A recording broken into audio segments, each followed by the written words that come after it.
Shalom, salam sejahtera bagi saudara. Dimanapun Anda berada dalam setiap aktivitasmu, ingatlah bahwa Tuhan akan terus menyertai engkau. Hari ini saya akan berbicara dari Mazmur pasalnya yang ke-41, ayat yang kedua, berkata demikian: berbahagialah orang yang memperhatikan orang lemah, Tuhan akan meluputkan dia pada waktu celaka. Dari pembacaan ini saya beri tema berkat kebahagiaan di balik kepedulian.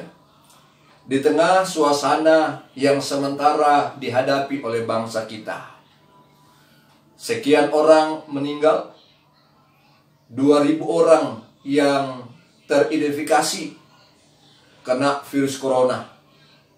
Bahkan bersyukur puji Tuhan, rilis dari pemerintah ada 190 orang yang bisa disembuhkan.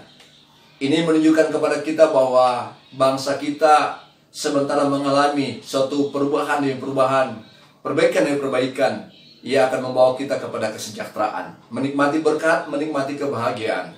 Namun saudara, tengah situasi begini, yang dibutuhkan adalah kepedulian. Alkitab berkata, berbahagialah orang yang memperhatikan orang lemah. Orang lemah masuk dalam golongan-golongan orang-orang yang tak berdaya, orang-orang yang pah-pah, orang-orang yang tidak punya apa-apa, orang-orang yang sakit, orang-orang yang berkekurangan. Itulah yang harus kita ambil bagian sebagai orang percaya. Saudara, berkat kebahagiaan itu kita akan peroleh kalau kita ada kepedulian. Abraham Maslow memberikan pendapat bahwa kebutuhan manusia berbentuk seperti piramid. Di sana ada kebutuhan dasar, di sana ada kebutuhan ketentraman, di sana ada kebutuhan sosial, di sana juga adanya pengakuan terhadap dirinya sendiri, dan ada realisasi diri. Namun saudara, yang paling penting bukan bagaimana kita mencapai kebutuhan-kebutuhan dasar itu, bukan bagaimana kita mencapai kekayaan, bukan bagaimana kita mencapai realisasi diri, kita mendapat pengakuan orang hebat, kita mendapat pengakuan dari orang-orang di luar sana, kita luar biasa. Tapi yang paling penting yang Tuhan ajarkan, kita akan mendapat pujian dari Tuhan, mendapatkan berkat, mendapatkan kebahagiaan kalau kita belajar peduli satu dengan yang lainnya. Saudara, kalau orang peduli, ada kebenaran firman Tuhan yang akan saya bagikan kepada saudara. Pertama-tama dikatakan begini, kalau engkau peduli maka Tuhan akan meluputkan dia pada waktu celaka. Ini berarti bahwa kalau engkau peduli dengan orang-orang di luar sana, dengan orang-orang lemah, orang-orang sakit, turut berprihatin dengan corona yang sementara Indonesia hadapi, maka Tuhan berjanji Dia akan memberikan perhatian khusus dari Allah kepada kita. Orang percaya akan mendapatkan perhatian khusus dari Allah. Betapa bahagianya kita karena Tuhan berjanji Dia akan meluputkan kita dari celaka. Arti meluputkan yaitu Dia melepaskan, menghindarkan, mengelakkan kita dari segala apapun yang datang untuk menimpa hidup kita.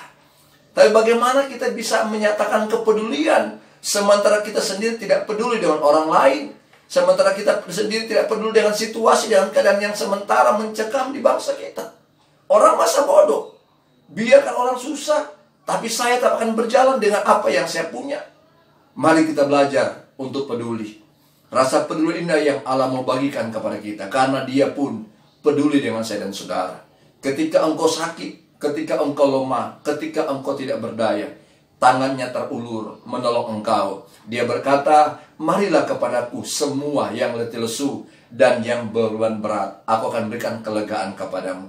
Harusnya orang percaya hadir untuk berikan kepedulian bagi mereka-mereka yang membutuhkan, bagi bangsa yang membutuhkan, bagi pemerintah yang mengharapkan supaya kita pun peduli dengan orang lain yang sementara mengalami banyak sekali penderitaan oleh karena virus corona. Tapi mari saudara, bangunlah, karena Amsal pasalnya yang ke-19 ayat 17 berkata, siapa menaruh belas kasihan kepada orang yang lemah, memiutangi Tuhan yang akan membalas segala perbuatannya itu.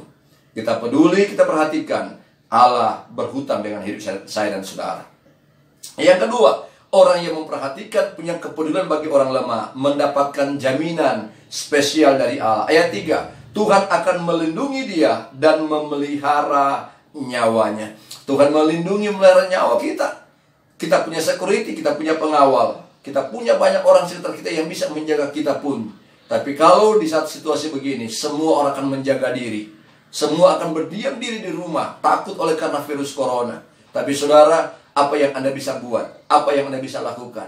Anda punya banyak rezeki, Anda punya banyak berkat, Anda punya kekayaan. Mari berbagi, supaya orang lain pun boleh merasakan itu. Sehingga ada simpati yang kita rasakan, ada empati yang kita rasakan kepada mereka-mereka yang memerlukan uluran tangan kita. Belajarlah untuk peduli satu dengan yang lain. Maka kita mendapatkan jaminan spesial dari Allah. Yang ketiga, ketika engkau peduli, maka engkau mendapatkan mujizat gratis dari Allah. Ayatnya yang keempat, Tuhan membantu dia di ranjangnya waktu sakit, di tempat tidurnya kau pulihkan sama sekali dari sakitnya. Allah menyatakan bahwa mujizatnya akan terus dia curahkan secara gratis bagi orang-orang yang peduli. Maukah engkau peduli?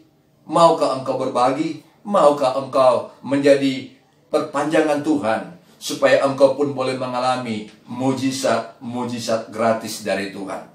Kepedulian kita terhadap sesama menyembuhkan mental. Jika mental sembuh, maka fisik akan sehat.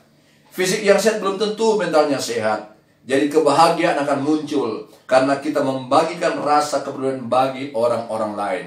Kalau Tuhan sudah bisa berikan contoh itu, mari kita teruskan. Tuhan berkata, kita mengasihi Allah secara vertikal, tapi kita harus mengasihi sesama manusia secara horizontal. Itulah arti salib sesungguhnya. Karena Anda dan saya, saudara dan saya, peduli dengan orang-orang lain, peduli dengan bangsa ini, peduli dengan masyarakat ini, peduli dengan apa yang sementara kita alami. Dan kita mari, lebih penting, lakukanlah apa yang kita bisa lakukan. Berdoalah, menaburlah, maka apa yang engkau tabur pasti berbuah, dan Tuhan pasti berkati kita. Terpujilah nama Tuhan. Haleluya. Amin.